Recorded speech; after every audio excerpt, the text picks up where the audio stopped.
Olá, meus amigos. Então, vamos dar continuidade à matéria de Metodologia Jurídica A. E hoje nós vamos continuar tratando aqui sobre aquele tema específico sobre a questão da tradução, a influência da tradução, para compreendermos como que se dá a interpretação, como que se dá então a hermenêutica, né? O uso, o exercício da hermenêutica, sobretudo aplicada ao direito. E dando continuidade àquelas reflexões que nós fizemos na nossa última aula presencial e também naquele trecho, né, do livro que vocês tiveram que fazer aí um fichamento para compreender melhor a disciplina, nós temos aqui então que a tradução, ela parece ser um caminho para que possamos compreender como que funciona essa interpretação. E talvez aí trazer alguma forma de apaziguar aquele conflito que nós temos, né? Que é um conflito histórico, que envolve aí aqueles que defendem a intenção do legislador, a voluntas legislatórias, e a ideia da voluntas legis, né? Que é a vontade aí da lei. Tá? Que está muito mais voltada à vontade, na verdade, do intérprete da lei em si. E nós podemos começar, então, essa reflexão pensando, primeiro, nessa questão da tradução, como a tradução se dá nas diferentes línguas que nós temos, nas diferentes maneiras que nós temos de transmitir uma ideia. Em que sentido eu quero dizer isso?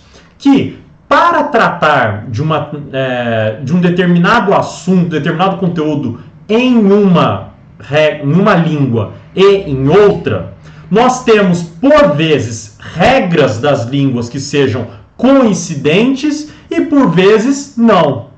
Então, vamos pensar aqui numa comparação inicialmente mais fácil entre o inglês e o português. Algumas expressões inglesas, né, do inglês, conseguem ser traduzidas naturalmente, facilmente para o português. Se eu digo para vocês the books on the table, né, eu consigo traduzir simplesmente, de maneira muito fácil para o português, que o livro está em cima da mesa. Agora, existem algumas expressões, às vezes até idiomáticas a depender, que não tem uma tradução direta, imediata e fiel dessas expressões. Vamos pensar num exemplo muito fácil também que envolve a tradução da língua inglesa para a língua portuguesa. Quando eu falo I miss you, no inglês, né, se formos traduzir, é a ideia de estar com saudade de você. Então, eu estou com saudade de você. Seria o I miss you. Agora, se eu fosse fazer uma tradução fiel dessa expressão, eu teria um problema sério. Por quê? A expressão fiel estaria lá, eu perdi você, eu perco você, né? Ou seja, não faria sentido dentro das regras do português, da língua portuguesa. Então nós notamos o seguinte, que nós podemos ter aí três possibilidades de relações entre as línguas. Eu posso falar que as línguas, elas têm uma relação direta em que eu posso ter uma tradução fiel, imediata, então eu não tenho dificuldades para fazer essa tradução. Eu posso ter aí línguas que são parcialmente compatíveis, e sendo aí parcialmente compatíveis, então eu tenho a questão dessas línguas que elas, em algumas regras, elas vão se compatibilizar, em outras regras eu vou precisar de alguma outra estrutura para conseguir fazer a tradução. E por fim eu tenho aquelas línguas que não têm qualquer comunicação entre elas, que são as línguas então que possuem estruturas, possuem regras completamente distintas. Mas veja, quando eu tenho a compatibilidade total, não tenho problema algum para fazer a tradução. E podemos deixar de lado esse problema.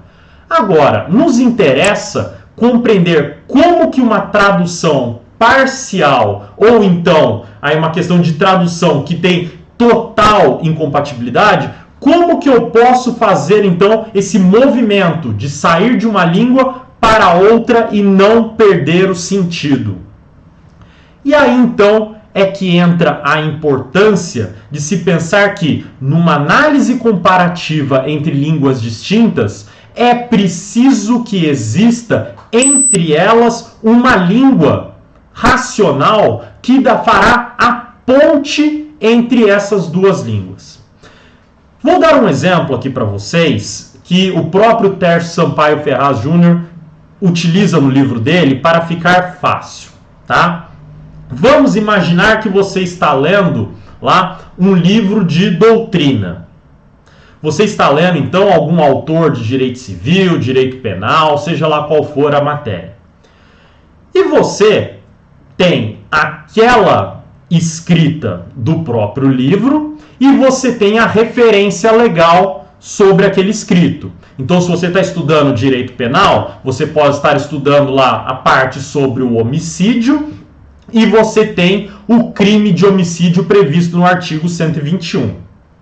Pois bem, para você fazer a relação entre aquilo que está escrito no livro, que está textualmente presente, e aquilo que está textualmente presente na lei, você precisa se utilizar de uma metalinguagem. Você precisa de um caminho para tanto.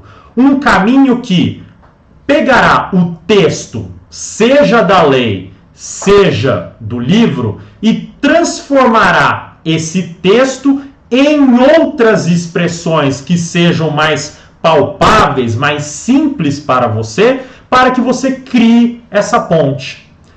Veja que, de certa maneira, o que fazemos em sala de aula não deixa de ser exatamente essa ponte. Porque, veja, vocês têm acesso, por exemplo, ao livro do professor Tércio Sampaio. E vocês têm aí a própria ciência dogmática, o próprio direito em si, previsto em toda a legislação.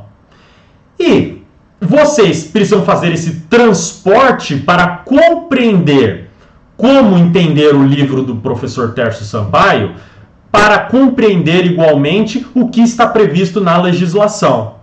Só que, por vezes, o texto do livro não se compatibiliza facilmente em sua cabeça com o que está dentro da legislação.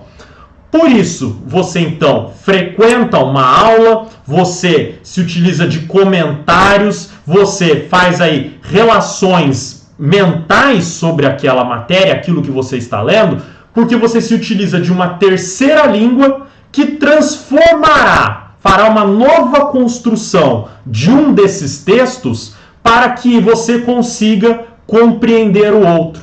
Ou seja, você transforma aquele texto de uma maneira didática para que você faça uma ligação e faça a tradução. Veja, para uma tradução simples, eu posso falar de uma situação em que eu tenho aí duas línguas que não são completamente compatíveis, mas eu vou me utilizar de alguma outra valoração, vou me utilizar de algum outro contexto social, algum outro tipo de enfoque para conseguir fazer uma tradução que seja decente e interessante para a próxima língua. Para a questão jurídica, eu vou ter como base algum texto, seja ele um texto, por exemplo, doutrinário, ou então um texto legal, e eu quero fazer a tradução de um para o outro, compreender a ligação de um para o outro. E para fazer isso, eu me utilizo dessa terceira língua, essa metalinguagem, que vai então traduzir os termos de um para o outro para se chegar no sentido que me faça aí compreender o texto bem.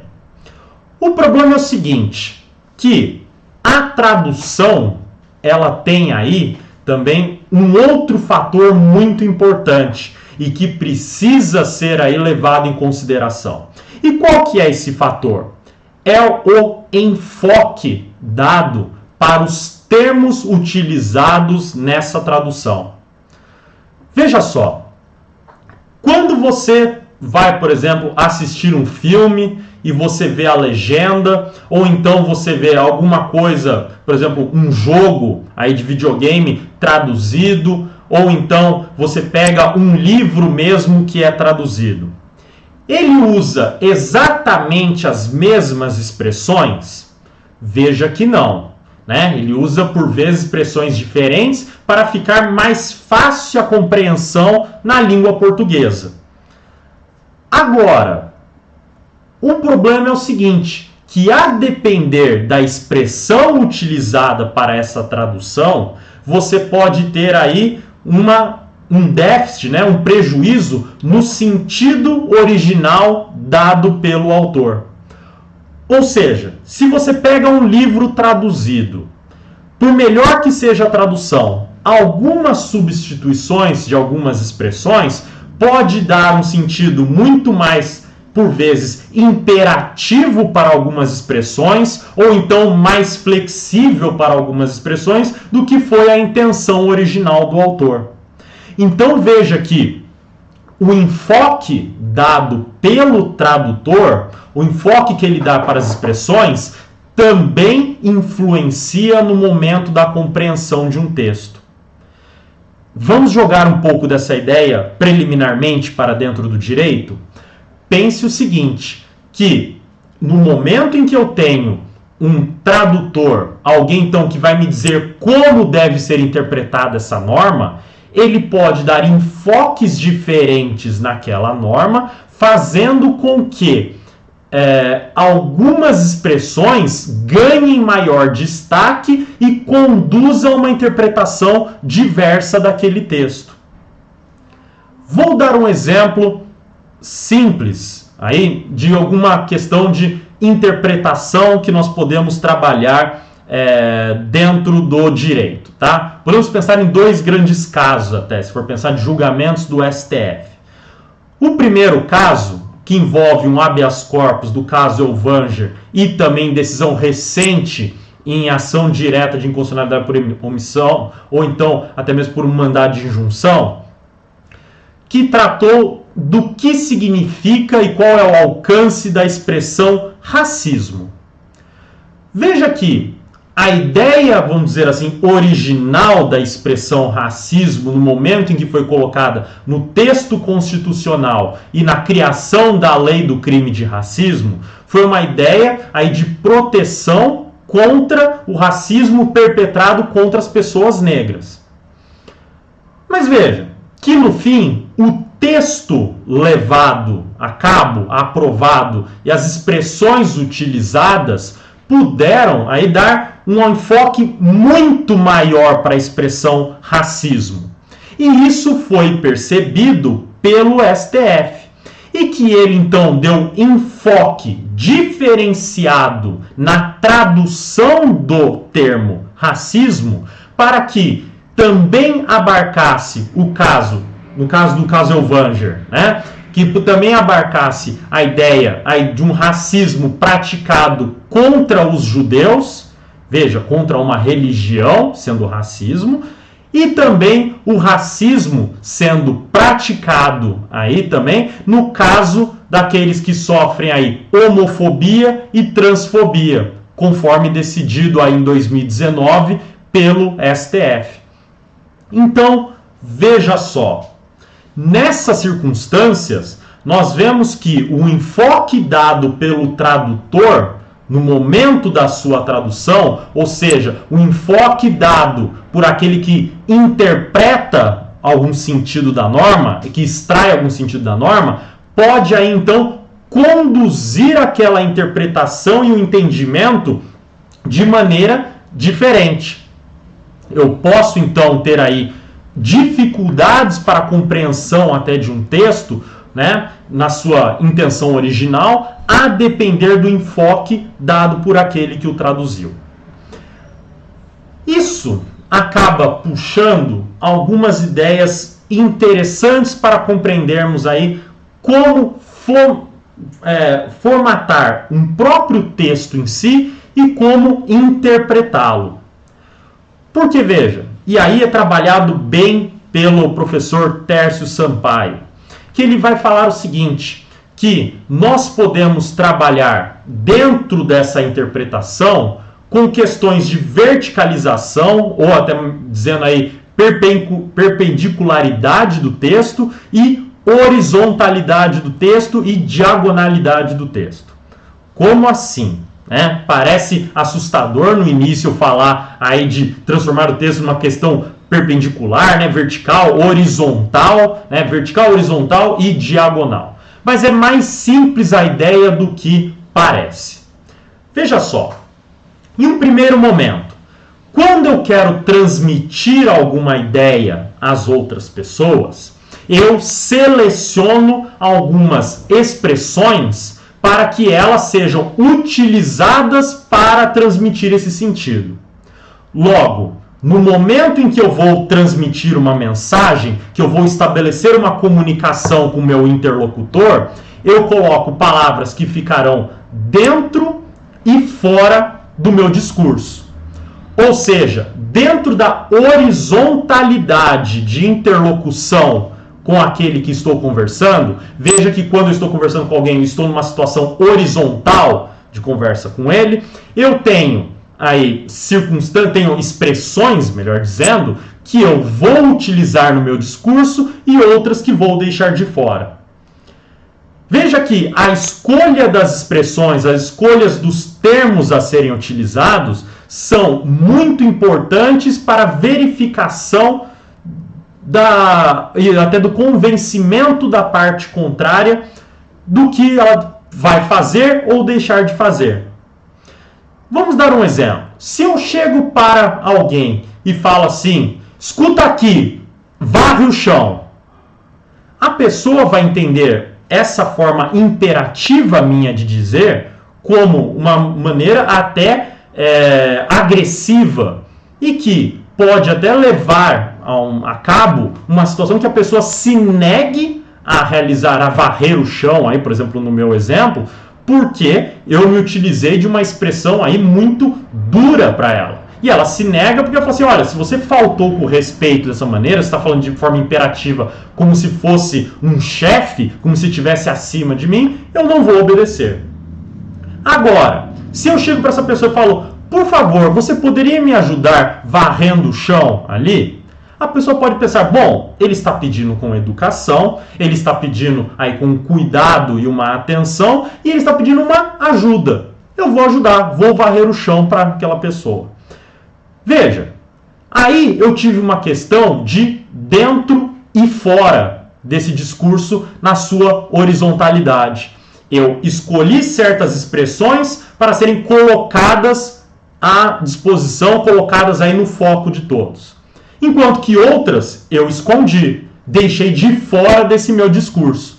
Por quê? Porque eu queria transmitir determinada mensagem, me comunicar com aquela pessoa, e por isso eu preciso ver, a partir da minha intenção e do sentido que eu quero, qual a carga valorativa necessária para cada termo. Então, num caso eu usei o por favor, em outro eu comandei. Isso vai depender, então, da intenção e da ideia de convencimento com o meu interlocutor.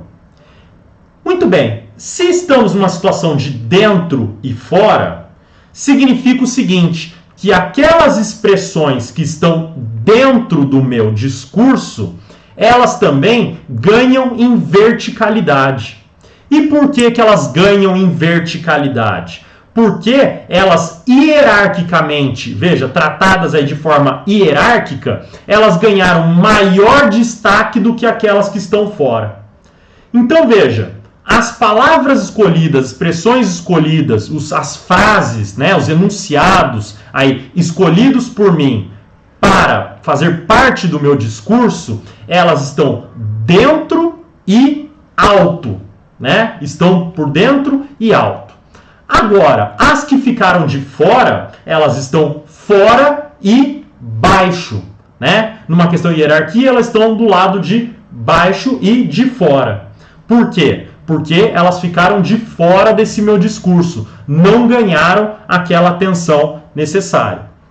Então veja que, por mais que eu tenha expressões que eu posso dar uma ênfase maior, eu dar um enfoque maior, por exemplo, na expressão lá, naquela questão que eu trabalhei agora há pouco com vocês, no exemplo de varrer o chão, eu posso ter dado um enfoque maior no por favor, ou então eu posso falar do varra o chão, né? Ainda assim é importante porque essas expressões conseguiram estar dentro do meu discurso, tá? Então elas ganham importância por elas estarem participando do meu discurso. Ainda que dentro dessas expressões tenham aquelas que ganham maior enfoque e menor enfoque, tá? Agora, o que é a ideia de ser também um corte diagonal dentro aí de um discurso? Essa questão da ênfase que eu posso trabalhar, que é a ideia da relevância de um discurso, que pode deixar algumas expressões mais claras e outras mais escuras. E o que eu quero dizer com isso quando eu falo de expressões mais claras e mais escuras?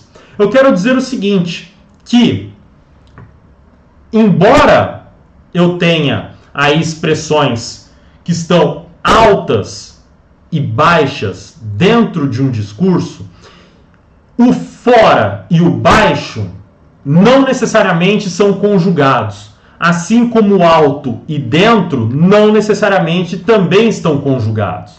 Veja na forma como eu trabalhei com vocês. O fora, obviamente, está por baixo. Mas não significa que tudo que está por baixo no meu discurso está fora. Enquanto que tudo que está dentro do meu discurso está alto. Mas não significa, melhor dizendo, dentro do meu discurso, tudo está no alto. Mas veja, não significa que todas as expressões que eu utilizei no dentro estão realmente num patamar mais alto. Logicamente. Por quê? Porque veja que, a depender da ênfase que eu dou para as expressões que estão dentro, algumas estarão mais altas e outras estarão mais baixas. Essa é a ideia de diagonalidade desse discurso, de eu tratar de forma diagonal, de forma de esclarecer ou escurecer algumas expressões. Então, olha, quando eu falo, por favor, poderia varrer o chão, eu estou fazendo o seguinte, eu estou colocando então dentro certas expressões, certos termos do meu discurso e deixando outros de fora. Como, por exemplo, você deve varrer meu chão, ou você deve estar fora. Eu coloquei dentro, por favor, você poderia varrer o chão. Agora, estando dentro, obviamente, ele já está numa posição mais alta hierarquicamente do que aquilo que está fora. Mas eu consigo falar numa hierarquia, digamos assim, dentro das expressões que estão dentro. E que daí vai ser a questão de clarear ou escurecer o meu discurso. Eu posso dar uma maior ênfase, né? Maior relevância ao por favor, ao invés do resto da expressão. Por quê? Eu posso, dando maior relevância ao por favor, a pessoa entender que ela está fazendo um trabalho para me ajudar e não que eu estou dando um comando para ela. Veja que aí, então, eu estou trabalhando com os termos que têm à minha disposição na língua e que eu posso, até de certa maneira, manipular os comandos. Veja, se eu mando de maneira imperativa a pessoa varrer o chão, eu crio uma resistência. Se eu falo por favor, a pessoa me obedece, mas me obedece porque ela tem um sentimento de que está me ajudando. Veja que eu então deixei no claro o por favor, escurecendo o comando por trás de varrer o chão, ainda que tudo esteja dentro do meu discurso. Percebe a importância disso para o direito? Vamos dar então um exemplo que o próprio Tércio vai trabalhar aqui no seu texto. E que você pode já ter percebido isso com os exemplos que eu dei da lei de racismo, de clareamento e escurecimento de algumas expressões, de alguns termos utilizados para a configuração do crime de racismo. Vamos pensar no exemplo do Tércio. O Tércio vai falar aqui do crime de homicídio, né? Que uma das formas aí de você ter uma qualificadora aí do crime de homicídio é você matar alguém por motivo fútil. Veja só, pegando a expressão motivo fútil, eu posso tornar mais clara a expressão motivo ou a expressão fútil. Se eu atribuir uma carga, então, valorativa maior, se eu aclarear aí a palavra motivo, eu preciso de fato que alguém dê algum motivo, alguma motivação, diga o porquê de ter cometido aquele homicídio. E daí considerar se aquele motivo será fútil ou não. Ou seja, precisa dar um motivo por trás. Agora o seguinte, que a jurisprudência, ela também considera como motivo fútil a ausência de motivo. Como explicar então que eu posso tratar de ausência de motivo como motivo fútil? Parece uma contradição entre si. Falta motivo, mas ao mesmo tempo eu estou falando de que é um motivo. Como que eu trabalho com isso agora? É o mudar aí então a relevância do termo, mudar a carga valorativa. Ao invés de eu trabalhar com a carga valorativa e a relevância para a expressão motivo, eu coloco maior carga na expressão fútil. E no momento em que eu coloco maior relevância na expressão fútil, até mesmo a ausência de motivo pode ser fútil. E agora eu posso punir conforme esse dispositivo do Código Penal. Está vendo a relevância, então, para o aclareamento ou escurecimento de alguma expressão? E com isso agora, nós percebemos também o seguinte, que essas ideias de participação, de hierarquização, de relevância dentro do discurso, dessas competências horizontais, verticais e diagonais, né? Elas acabam dependendo, melhor dizendo, demais daquele quem é o interlocutor, daquele quem está, então, aí dialogando. Só que veja, se eu quero segurança jurídica, e já vamos puxar bastante essa discussão para o direito, se eu quero uma segurança jurídica, se eu quero estabilidade no meu sistema, eu não posso depender de quem fala para saber aquilo que é o correto, aquilo que é justo, que é lícito ou ilícito. Eu preciso da criação de um padrão. Então, o que eu faço, então, para tentar escapar dessa ideia de dependência daquele que está enunciando? Veja, aqui eu posso também me valer da mesma ideia trabalhada na linguagem, na gramática. Ou seja, eu crio regras, imposição próprias de regras, que essas regrinhas vão funcionar independentemente de quem estiver enunciando aquelas expressões. O que eu quero dizer com isso? Que pouco importa aí, né, a pessoa com quem eu estou me comunicando. Qualquer comunicador, qualquer um que estiver em contato comigo, ele vai ter que se utilizar daquelas regras para que eu compreenda o que ele está me dizendo. Pensando num exemplo aqui bastante simples para poder compreender. Eu não posso fazer aí uso da língua fora das regras próprias do português para compreender como que eu posso falar, enunciar alguma expressão. Vamos dar um exemplo aqui para vocês. Pense no exemplo. A mulher é belamente. Não sou estranho para o ouvido de vocês? Tenho certeza que sim. Porque a mulher é belamente eu estou me utilizando de uma estrutura da língua que não se conjuga. E que nenhuma pessoa que vai trabalhar, que vai então se utilizar do português, pode falar dessa maneira. Talvez a mensagem até seja entendida, seja compreendida. Mas veja, que mesmo assim, a estrutura gramatical está incorreta, porque eu deveria falar, a mulher é bela. Então veja, se há essa imposição preliminar anterior de regras, de estruturas gramaticais, significa que o enfoque dado por aquele que está falando, ou seja, aquele que está se comunicando, não pode ser diferente do que aquilo que foi determinado pela língua. E da mesma maneira deve funcionar aí a questão do direito.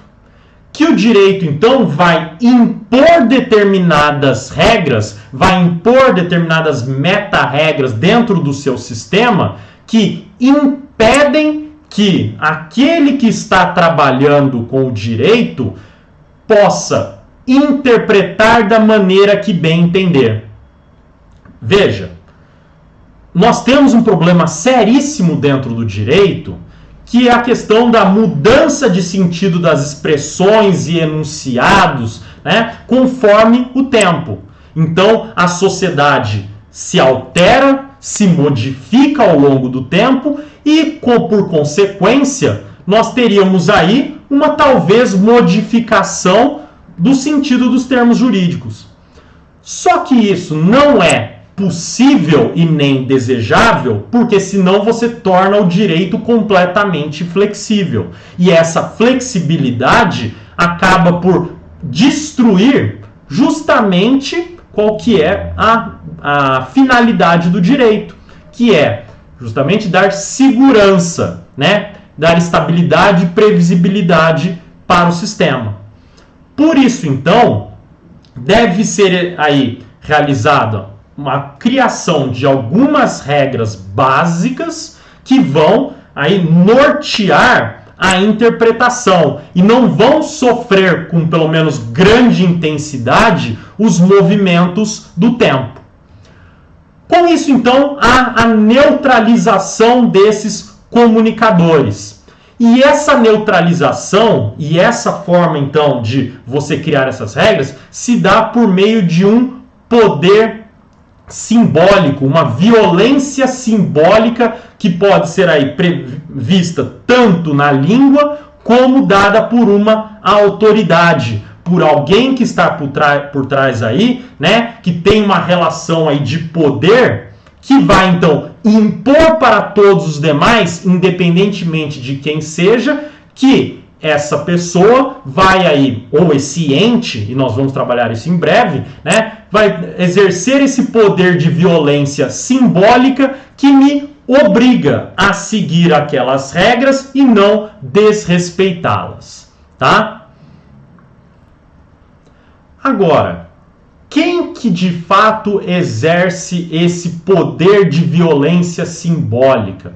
Como que ele se desdobra para poder aí então imprimir essas regras básicas? Isso então nós veremos aí na nossa próxima aula, tá bom? Pessoal, para convalidação da presença, então, eu peço que vocês, por favor, façam o seguinte, tá?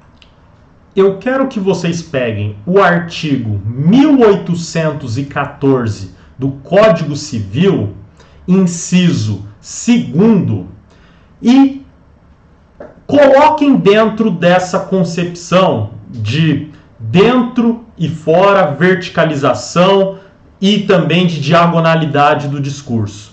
Porque o 1814, parágrafo 2º, tem um probleminha sério aí de redação legislativa, porque ele te dá um duplo sentido em razão das próprias regras de português. Então eu quero que vocês identifiquem aí o problema de duplo sentido desse artigo 1814, inciso 2º do Código Civil, e me apresentem essas relações de horizontalidade, verticalidade e diagonalidade, tá bom? Façam isso daí, nós convalidaremos a presença a partir desse trabalho, tá bom? Muito obrigado então e até a próxima.